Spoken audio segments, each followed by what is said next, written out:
Hello and welcome back to our shared space on YouTube, Natural Connection with a Shaman. So, this is just going to be a pretty short video. I just want to share something. Yesterday, I was out and about making runs in town, driving around a lot.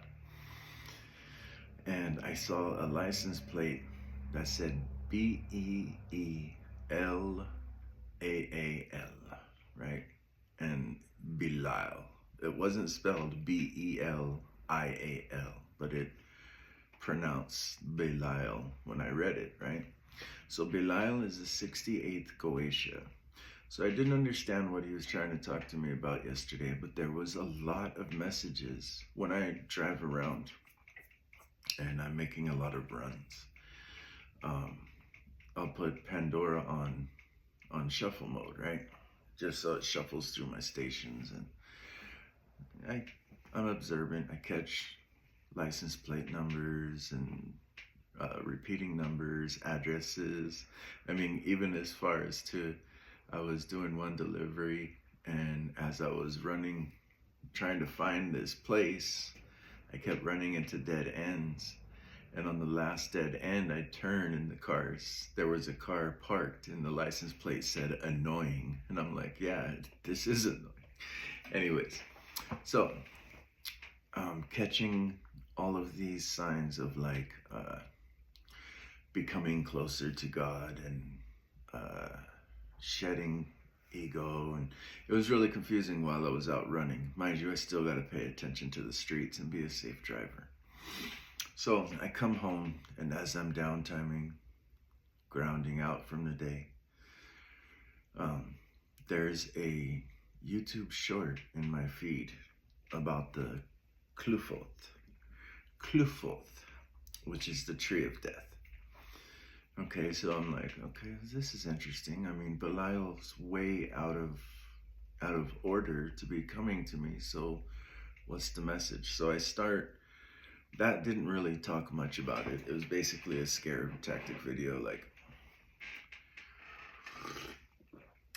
oh, the Qlipoth is spiritual traps and whatever. So I'm like, they always say shit like that, right? So I start researching it, and come to find out, Belial is the 11th sphere on the Qlipoth, right? But it doesn't stand for what you would think. It stands for hyper independence, moral awareness, responsibility, and ego death. Whereas the other 10 spheres on the Qlipoth stand for things like narcissism, hedonism, egocentric, very toxic shadow traits that, God complex. God complex.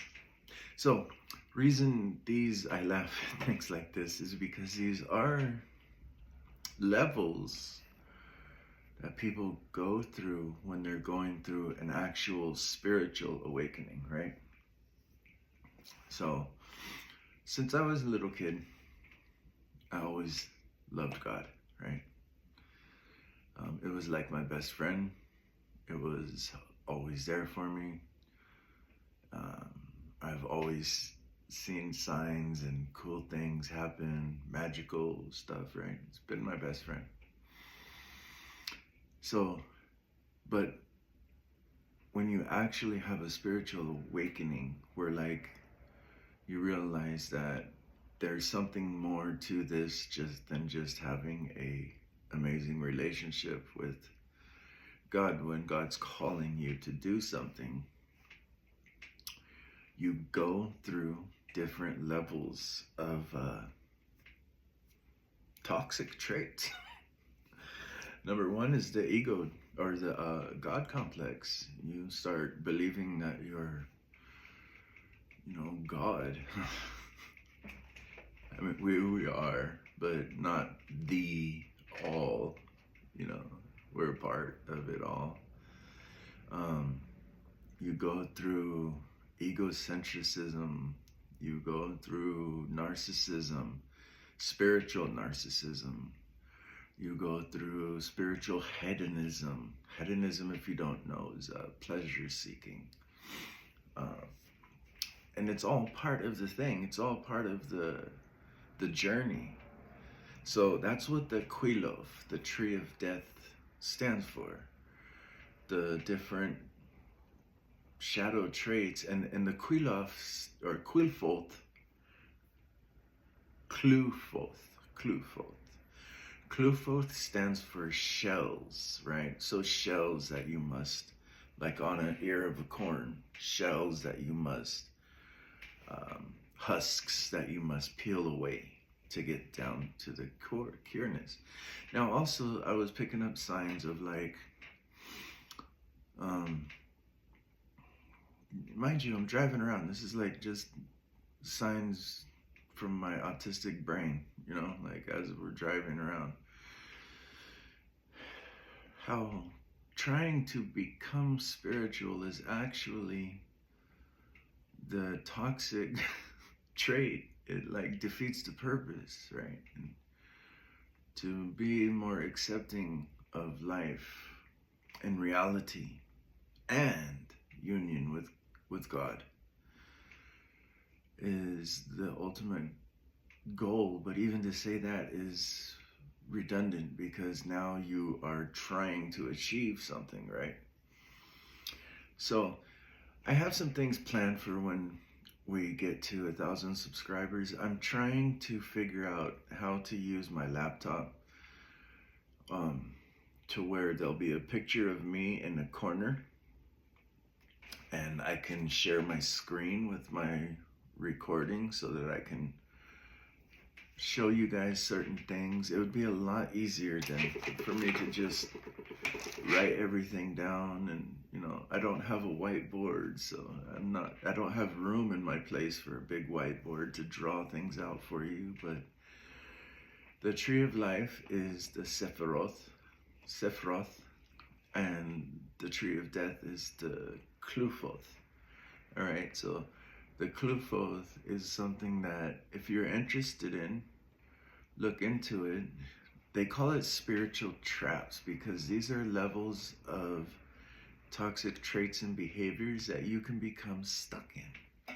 Like you can become stuck in a spiritual narcissistic role if nobody were to, like, people usually don't tell a narcissist you're a narcissist. It's the most, right?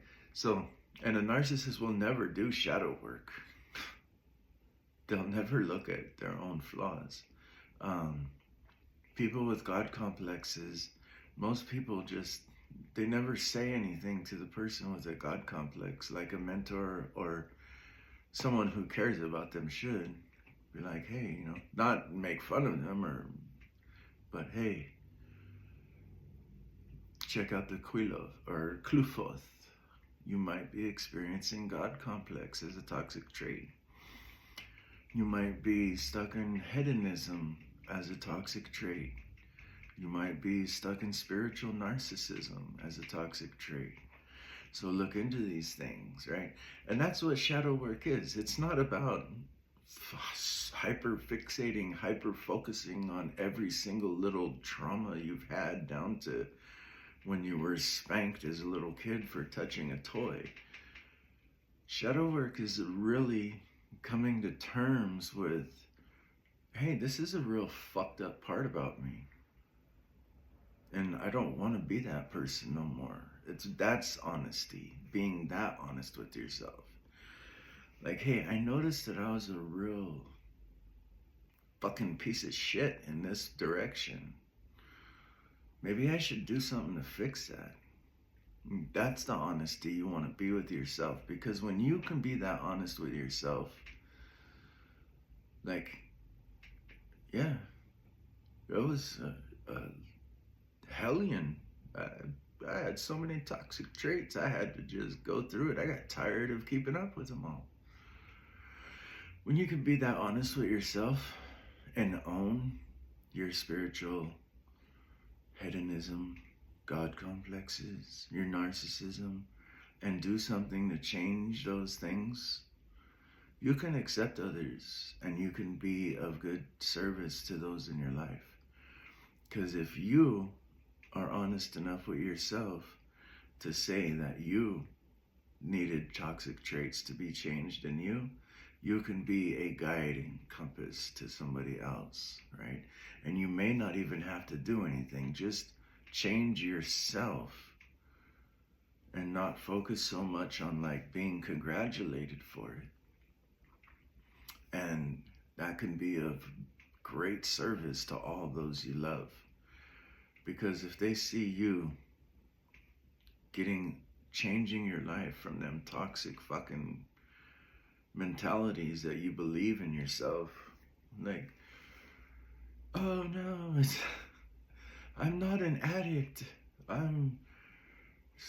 This pleasures, if you're out of moderation, that's hedonism. I don't know what your shit is. I'm just trying to go off of things. But so the tree of death, shedding layers of your ego self. Shadow work does not mean hyper focusing on one thing that made you feel sad. Yeah. Okay. At one point in my life, this happened. Made me feel really sad. Work on that for a minute. Get through it. Then look at yourself. What the fuck did I do to cause it? What the fuck did I... Look at all these terrible fucking ways I treat people and think about people. What's the first thing you'd think in your mind when you see somebody that is undesirable to you? Right? That's judgment. Those are what shadow work's about. Okay? So, just wanted to share that with you. Hopefully this message was helpful to you in some way. I can't wait till I figure out how to share my screen on a laptop so that I can show so many more things if I can figure this out. And that's what I have planned for this channel. And we're almost there. So, thank you for your time, and I will catch you all next time. Peace out.